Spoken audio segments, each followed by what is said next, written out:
10-ാമത്തെ സങ്കീർത്തനം നീതിക്കായിട്ടുള്ള പ്രാർത്ഥന എന്നതിനെ കുറിച്ച് നമുക്ക് ഇന്നത്തെ ദിവസം ധ്യാനിക്കാം.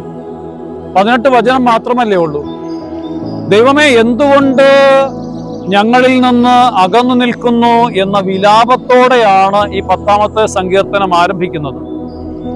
ദുഷ്ടന്റെ 2 സ്വഭാവങ്ങള് ഈ സങ്കീർത്തനത്തിൽ എടുത്തു പറയുന്നുണ്ട്. ഒന്നാമത്തത്, അവൻ തൻ്റെ ദുരാഗ്രഹങ്ങളെ കുറിച്ച് വൻപ് പറഞ്ഞുകൊണ്ടിരിക്കും. രണ്ടാമതായിട്ട്, കർത്താവിനെ അന്വേഷിക്കുന്നതിൽ അവന് താല്പര്യമില്ല. ദൈവവിചാരത്തിൽ ജീവിക്കുന്നവൻ ദൈവത്തിൻ്റെ സന്നിധിയിൽ എപ്പോഴും നന്മ കണ്ടെത്തും.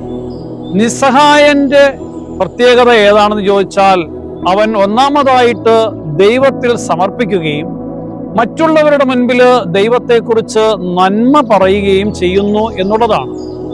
അപ്പോൾ ദൈവത്തിൻ്റെ സഹായത്തിന് വേണ്ടിയിട്ട് ദൈവഭക്തൻ നിരന്തരം ആശ്രയിക്കുന്നു എന്നുള്ളതാണ് ഈ സങ്കീർത്തനത്തിൻ്റെ കാതലായിട്ടുള്ള ഭാഗം. നമുക്കിന്നത്തെ ദിവസം ദൈവത്തിൽ നിന്ന് ശക്തി ലഭിക്കുവാൻ വേണ്ടി പ്രാർത്ഥിക്കാം.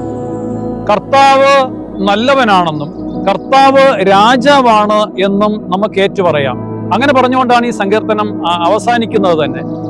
സ്വന്തം കഴിവില് നമ്മൾ ആശ്രയിക്കാതെ ദൈവത്തിൻ്റെ കഴിവിൽ ആശ്രയിച്ചുകൊണ്ട് ദൈവത്തിൻ്റെ പ്രീതിക്ക് വേണ്ടിയിട്ട് ദൈവത്തിൽ പരിപൂർണമായിട്ട് നമ്മുടെ ജീവിതത്തെ നിക്ഷേപിക്കുമ്പോൾ നമുക്ക് സന്തോഷമായിട്ട് ജീവിക്കാം.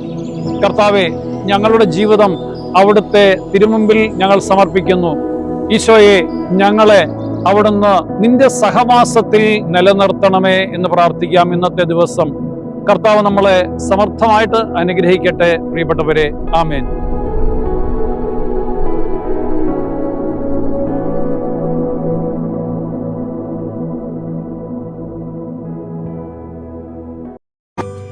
വചനവയൽ ആപ്പ് എക്കാലത്തെയും വചന പഠനത്തിനുള്ള ബൈബിൾ ക്വിസുകൾക്കുള്ള ഉത്തമ സഹായി. ഇന്നു തന്നെ ഗൂഗിൾ പ്ലേ സ്റ്റോറിൽ നിന്ന് വചനവയൽ ആപ്പ് ഡൗൺലോഡ് ചെയ്ത് വിവിധ ക്വിസുകൾക്കായി പഠിക്കാൻ ഈ ബുക്കുകൾ സ്വന്തമാക്കൂ. ലോഗോസ് ക്ലബ് അംഗത്വമെടുത്ത് ലോഗോസിനായി ഒരുങ്ങാം. വചനവയൽ യൂട്യൂബ് ചാനൽ സബ്സ്ക്രൈബ് ചെയ്ത് മത്സര റിസൾട്ടുകൾ ആദ്യം അറിയാം. www.vajanavayal.com എന്ന സൈറ്റിലും ഈ ആപ്പ് ലഭ്യമാണ്. എക്കാലത്തെയും ബൈബിൾ ക്വിസുകൾക്കും സഭാവിജ്ഞാന ക്വിസുകൾക്കും പരീക്ഷകൾക്കും വേദപാഠ പരീക്ഷകൾക്കും സഹായിക്കുന്ന 1,00,000-ൽ പരം ചോദ്യോത്തരങ്ങൾ. എക്കാലത്തെയും ബൈബിൾ ക്വിസുകൾക്കായുള്ള പഠന സഹായം വചനവയൽ ആപ്പ്.